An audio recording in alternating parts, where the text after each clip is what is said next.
Hello students, welcome back. So today we are going to deal with the next part of our chapter number 4, that is motion in a plane. और आज अपन पढ़ने वाले हैं resultant vectors के बारे में. ठीक है, जैसे अपना पिछला लेक्चर था उसमें अपन ने मल्टीप्लिकेशन देखा था वेक्टर्स का कि अपन किसी रियल नंबर से वेक्टर को मल्टीप्लाई किस तरीके से करते हैं, और अपन ने स्केलर से भी उसका मल्टीप्लिकेशन देखा था. अब अपन कुछ एडिशन के कॉन्सेप्ट सीखेंगे वेक्टर्स में, है ना, कि रिजल्टेंट वेक्टर जो होता है वो किस तरीके से आता है. तो सबसे पहले अपन देखते हैं कि रिजल्टेंट वेक्टर होता क्या है. The resultant vector of two or more vector is defined as that single vector which produce the same effect as is produced by the individual vectors together. ठीक है, तो दो या दो से ज्यादा वेक्टर का जो रिजल्टेंट वेक्टर होता है वो क्या होता है, एक सिंगल वेक्टर होता है जो सेम इफेक्ट प्रोड्यूस करेगा. सेम इफेक्ट प्रोड्यूस करेगा मतलब कि बाकी जितने भी वेक्टर हैं वो सब मिलके जो एक इफेक्ट प्रोड्यूस कर रहे हैं वो अकेला ही वो वेक्टर प्रोड्यूस कर देगा. जैसे मान लीजिए एग्जांपल के लिए मेरे पास एक वेक्टर है, ये है, एक वेक्टर यूं है. ठीक है, अब ये दोनों मिलके कोई कुछ ना कुछ इफेक्ट बता रहे होंगे, तो अपन ने एक वेक्टर बताया ये वाला. ठीक है, और ये वेक्टर ऐसा है जो इसका इफेक्ट और इसका इफेक्ट दोनों को अपन ऐड कर रहे थे, पूरा अपन इसका इफेक्ट मिल रहा है. जैसे एग्जांपल में समझिए कि एक अपन अलजेब्रा वाला एग्जांपल लेते हैं. जैसे मान लीजिए कि कोई इक्वेशन है, उसमें लिखा हुआ है 2 + 3. ठीक है, तो ये दो चीजें हैं, अपने पास दो नंबर्स हैं, एक 2 है और एक 3 है. तो इनको मैं सिंपली ऐड करता हूं तो 5 लिख सकता हूं. ठीक है, तो यहाँ पे 2 और 3 ये दोनों अलग अलग नंबर है, इन दोनों ने मिलके एक इफेक्ट शो किया, और ये जो 5 है ना ये अकेला ही वो इफेक्ट को शो कर रहा है. तो ये 5 क्या हो जाएगा, मेरा रिजल्टेंट हो जाएगा. 2 और 3 का रिजल्टेंट कितना हो गया, मेरे पास 5 हो गया. तो इसी तरीके से ये होता है रिजल्टेंट वेक्टर, मतलब दो या दो से ज्यादा अगर अपने पास वेक्टर हैं और वो जो इफेक्ट शो कर रहे हैं, ठीक है, दो या दो से ज्यादा वेक्टर मिलकर जो इफेक्ट शो कर रहे हैं वो एक अकेला ही वेक्टर क्या करेगा, उस चीज को शो कर देगा. आया समझ में? तो ये होता है अपना रिजल्टेंट वेक्टर. अब जो वेक्टर्स का जो एडिशन होता है वो नॉर्मल जो सिंपल अलजेब्रा के लॉज हैं उनके थ्रू नहीं होता है. ठीक है, सिंपल अलजेब्रा के लॉज के थ्रू क्यों नहीं होता वो अपन देख लेते हैं. जैसे मान लीजिए कोई ऑब्जेक्ट है, वो ऑब्जेक्ट क्या किया, मान लीजिए यहाँ पे कोई ऑब्जेक्ट है, वो ऑब्जेक्ट इस तरफ गया. कौन सी डायरेक्शन में, ईस्ट डायरेक्शन में गया, ईस्ट की तरफ. ठीक है, और ईस्ट की तरफ वो कितना गया, वो मान लेते हैं 3 मीटर ईस्ट की तरफ गया, इस डायरेक्शन में. आया समझ में? ईस्ट की तरफ वो कितना गया, 3 मीटर. और फिर यहां से क्या हुआ, उसने यहां से उसने टर्न लिया नॉर्थ की तरफ, और नॉर्थ की तरफ वो गया 4 मीटर. यहाँ पे कितना गया, वो 4 मीटर. पहले 3 मीटर गया था ईस्ट की तरफ, फिर नॉर्थ में गया 4 मीटर. लेकिन अब मुझे बोला जाए कि इसका रिजल्टेंट कितना है. रिजल्ट मतलब अगर इसका मुझसे डिस्प्लेसमेंट पूछा गया, इसका क्या पूछा गया मुझसे, डिस्प्लेसमेंट. तो डिस्प्लेसमेंट के लिए मैं डायरेक्ट इन दोनों को ऐड नहीं कर सकता हूँ कि 3 मीटर + 4 मीटर = 7 मीटर इसका डिस्प्लेसमेंट होगा. इसका डिस्प्लेसमेंट होगा क्या, इसका डिस्प्लेसमेंट अपन को इस तरीके से निकालना पड़ेगा. That will be equals to 3² + 4², it will be equal to 9 + 16 that is √25, और ये हो जाएगा 5. तो इसका डिस्प्लेसमेंट कितना हुआ, 5 मीटर. तो पहले वो ईस्ट की तरफ 3 मीटर गया, नॉर्थ की तरफ 4 मीटर गया, और इसका जो, लेकिन अगर अपन से डिस्प्लेसमेंट पूछा जाए तो इसका जो रिजल्टेंट डिस्प्लेसमेंट है वो कितना है, 5 मीटर. इसलिए अपन डायरेक्ट जो अपने अलजेब्रा के जो सम होते हैं, अलजेब्रा के थ्रू अपन डायरेक्ट वेक्टर्स को सॉल्व नहीं कर सकते, ना ही अपन इसका डायरेक्शन बता सकते हैं, क्योंकि एक बार तो वो डायरेक्शन किस तरफ गया था, ईस्ट की तरफ गया था. ठीक है, और एक तरफ कहाँ गया, वो नॉर्थ की तरफ गया एक बार. ठीक है, पहले ईस्ट की तरफ गया, उसके बाद नॉर्थ की तरफ गया. अब उसका जो रिजल्टेंट का जो डायरेक्शन है, ना ही वो ईस्ट है ना ही वो नॉर्थ है. ठीक है, ना ही वो ईस्ट है ना ही वो नॉर्थ है, लेकिन उसका डायरेक्शन क्या है, that is north east direction में गया है. ठीक है, उसका रिजल्टेंट है, उसका डायरेक्शन क्या है, नॉर्थ ईस्ट. तो इसलिए यहाँ पे अपन ने देखा कि जो वेक्टर्स वाली चीजें हैं उसमें अपन डायरेक्ट एडअप नहीं कर सकते. जैसे 3 + 4 को मैं डायरेक्ट एडअप नहीं कर सकता.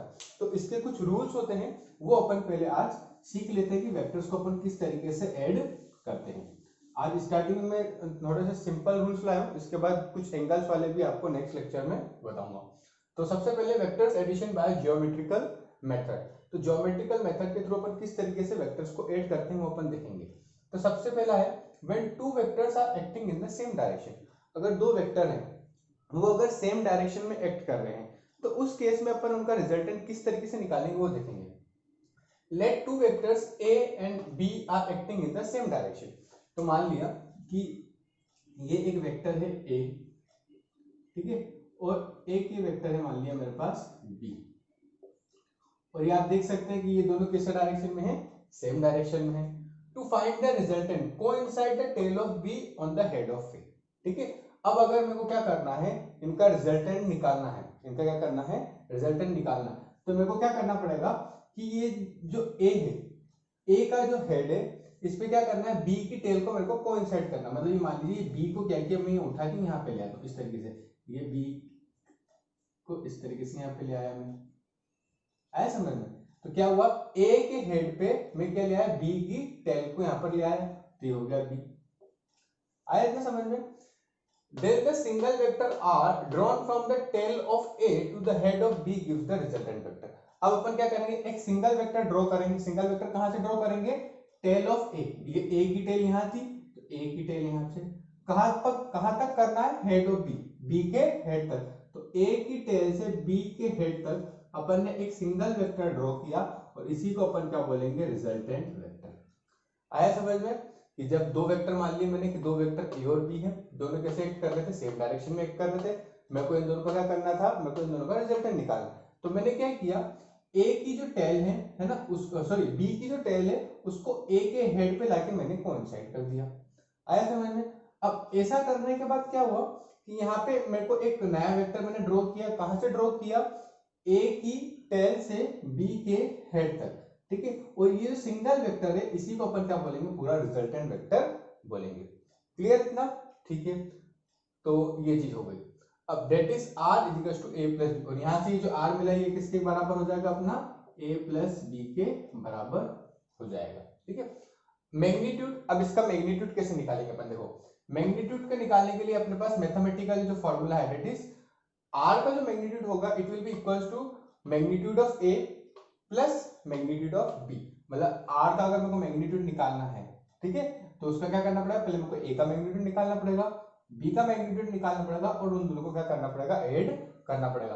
अब इनका मैग्नीट्यूड निकालना मैं ऑलरेडी आपको सिखा चुका हूं कि मैग्नीट्यूड अपन किस तरीके से निकालते हैं। जैसे मान लीजिए कि यहाँ पे दिया हुआ होता, एग्जाम्पल के लिए जो वेक्टर ए है ये दिया हुआ होता मेरे को 3i प्लस 4j, ये वेक्टर, और मुझे बोलते हैं इसका मैग्नीट्यूड, इसका मैग्नीट्यूड मैंने बताया आपको किस तरीके से निकालते हैं, it will be equals to under root 3 square plus 4 square, तो कितना हो जाएगा, under root 3 square 9 plus 4 square 16, 9 plus 16 25, तो कितना हो जाएगा 5 हो जाएगा।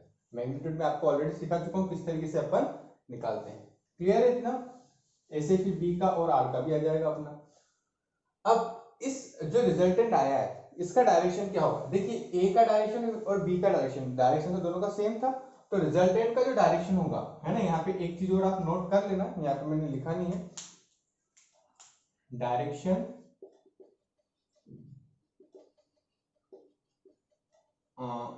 Of resultant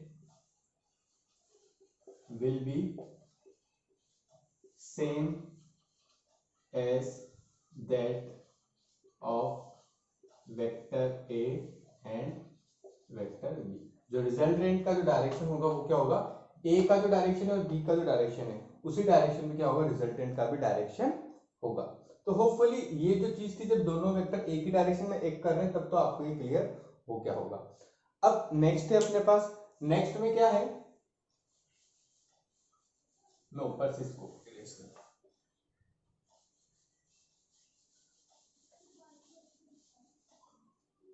When two vectors are acting in the opposite direction, अब जब दो वेक्टर कैसे एक्ट कर रहे हैं, ऑपोजिट डायरेक्शन में एक्ट कर रहे हैं, ठीक है, तब क्या बोला है, let two vectors A and B are acting in the opposite direction. अपन ने क्या किया, दो वेक्टर बना देते हैं, जैसे मान लीजिए ये एक वेक्टर बना लिया मैंने, ये है वेक्टर ए, ठीक है, और एक वेक्टर और बना देता हूं मैं, मान लिया ये जो है ये वेक्टर बना दिया मैंने बी। अब देखिए ए और बी इन दोनों का डायरेक्शन कैसा है, ऑपोजिट है। To find the resultant coincide the tail of B on the head of A, ठीक है। अब क्या करना है, अपन को कोइंसाइड करना है, पहले मैं इसको ए को वापस बना देता हूं, मान लीजिए मैंने ए को मैंने वापस बना दिया, ठीक है। अब क्या करना है यहाँ पे, coincide the tail of B on the head of A, A का जो हेड है ये ए बनाया वापस मैंने बोला ना, ये ए ही है, ठीक है। तो ए के हेड पर मेरे को क्या करना है, बी की टेल लगाना, तो ये बी को मेरे को उठा के लाना, और बी की टेल कौन सी है, बी की टेल ये है, ए का हेड ये है, तो बी की टेल को उठा के मेरे को कहां पे लगाना है, ए के हेड पे लगाना, तो इस तरीके से मैंने ये लगा दिया यहाँ पे, तो इसको लगा दिया तो यहाँ तक मान लिया मेरा ये बी आ गया, ठीक है, ये मेरा वेक्टर बी हो गया। आया इतना समझ में? ठीक है। Then the single vector r drawn from the tail of A to the head of B। अब अपन को एक सिंगल, यहाँ पे देखिए यहाँ पे क्या आ गया, ये B का हेड आ गया, ये A का हेड था, ये B का हेड आ गया। अब क्या करना है, then the single vector r drawn from the tail of A to the head of B। अब अपन को एक सिंगल वेक्टर बनाना है, कहां से, A की टेल से, A की टेल यहाँ पर, A की टेल यहाँ पर, to the head of B, और B का हेड यहाँ पर, तो टेल ऑफ A से हेड ऑफ B तक अपन ने एक सिंगल वेक्टर बनाया, गिव देयर रिजल्टेंट वेक्टर, और ये क्या हो जाएगा, अपना रिजल्टेंट वेक्टर हो जाएगा। आया समझ में? सबसे पहले ये एक ए वेक्टर, ये बी वेक्टर, ये दोनों कैसे हैं, ऑपोजिट डायरेक्शन में, तो मैंने ए वेक्टर को यहाँ पे वापस से बनाया। अब ए वेक्टर को वापस बनाने क्या करना कि ए का जो हेड है ना, ए के हेड पे मेरे को बी की टेल लगा देना, तो ये ए का हेड था यहाँ पे बी की टेल लगा दी, और बी की टेल लगा के इस तरीके से वेक्टर बी बन गया यहाँ तक मेरा, ठीक है, ये डबल बन गया, ये बी बन गया। अब अपन को रिजल्टेंट कैसे मिलेगा, ए की जो टेल थी और बी का जो हेड है, ए की टेल से बी के हेड तक जो वेक्टर बना वो क्या हो जाएगा, अपना रिजल्टेंट वेक्टर हो जाएगा, ठीक है। That is r is equal to a plus minus B, ठीक है, और r जो हो गया किसके बराबर हो गया, अपना a प्लस माइनस बी। अच्छा, a प्लस माइनस बी क्यों हुआ ये देख लेते हैं अपन, क्योंकि देखिए a का डायरेक्शन तो इसी तरफ है, देखिए रिजल्टेंट जो है अपना यहाँ पे जो अपना रिजल्टेंट आया, a का डायरेक्शन भी इस तरफ था और रिजल्टेंट का डायरेक्शन भी इस तरफ है, तो r और a का साइन तो सेम है, मतलब r पॉजिटिव तो ये भी पॉजिटिव। वहीं जो b का था, b का डायरेक्शन अपोजिट, और डायरेक्शन अपोजिट तो साइन भी क्या हो जाएंगे, अपोजिट, तो a का साइन पॉजिटिव था तो b का साइन कैसा हो गया, नेगेटिव, तो a प्लस माइनस b हो गया। अब इसका मैग्नीट्यूड मैथमेटिकली अपन बात करें तो इसका मैग्नीट्यूड कैसे मिलेगा, magnitude of r is equal to magnitude of a minus magnitude of b। अब एक r का जो मैग्नीट्यूड कैसे मिलेगा, a का मैग्नीट्यूड निकाल दिया, माइनस किसका करना है, b का मैग्नीट्यूड कर देना, और ये किस केस में होगा, जब a का मैग्नीट्यूड b के मैग्नीट्यूड से बड़ा है, जब क्या होगा, a का मैग्नीट्यूड b के मैग्नीट्यूड से बड़ा। अगर ये उल्टा होता, मान लीजिए कि अगर b का जो मैग्नीट्यूड है, ठीक है, b का जो मैग्नीट्यूड है वो अगर a के मैग्नीट्यूड से क्या होता, बड़ा होता, अगर b का बड़ा होता, यहाँ पे तो मैंने क्या बोला, a का अगर बड़ा है b से तो magnitude of a minus magnitude of b होता है रिजल्टेंट वेक्टर, लेकिन अगर उल्टा होता, b का मैग्नीट्यूड a से बड़ा होता, तब उस केस में अपने पास रिजल्टेंट वेक्टर क्या मिलता, it will be equals to magnitude of b minus magnitude of a। आया क्या समझ में?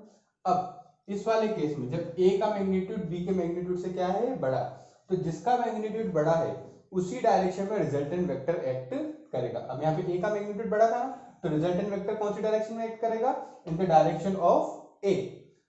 वहीं इस केस में मैंने क्या बोला कि b का मैग्नीट्यूड बड़ा, तो रिजल्टेंट वेक्टर कौन सी डायरेक्शन में एक्ट करेगा, in the direction of b। जिसका मैग्नीट्यूड बड़ा उसी डायरेक्शन में रिजल्टेंट वेक्टर क्या करेगा, एक्ट करेगा। तो इस तरीके से अपन ने वेक्टर एडिशन देखा, जब दो वेक्टर या तो सेम डायरेक्शन में है या अपोजिट डायरेक्शन में, ये तो थोड़ा इजी था। अब आने वाले लेक्चर में अपन क्या देखेंगे कि जब दो वेक्टर किसी एंगल में होंगे, जैसे मान लीजिए कि एक वेक्टर यूं जा रहा है और एक वेक्टर यूं जा रहा है, अब ये क्या स्ट्रेट लाइन है क्या, मतलब ना ही ये तो सेम डायरेक्शन में है ना ही अपोजिट डायरेक्शन में, ठीक है, एक ऊपर जा रहा है और एक इस तरफ जा रहा है, मतलब इन दोनों के बीच में कुछ ना कुछ एंगल है। तो इस केस में अपन किस तरीके से अपन इनका रिजल्टेंट निकालेंगे वो अपन देखेंगे नेक्स्ट लेक्चर में। इसके लिए अपन कुछ लॉस पढ़ेंगे प्लस इसका कुछ अपन फॉर्मूला भी ड्राइव करेंगे, ठीक है। तो होपफुली ये चीज आपको क्लियर हो गई होगी। अगर इसमें कोई भी डाउट आता है तो कमेंट सेक्शन में जरूर बताएं। आज के लिए इतना ही, थैंक यू।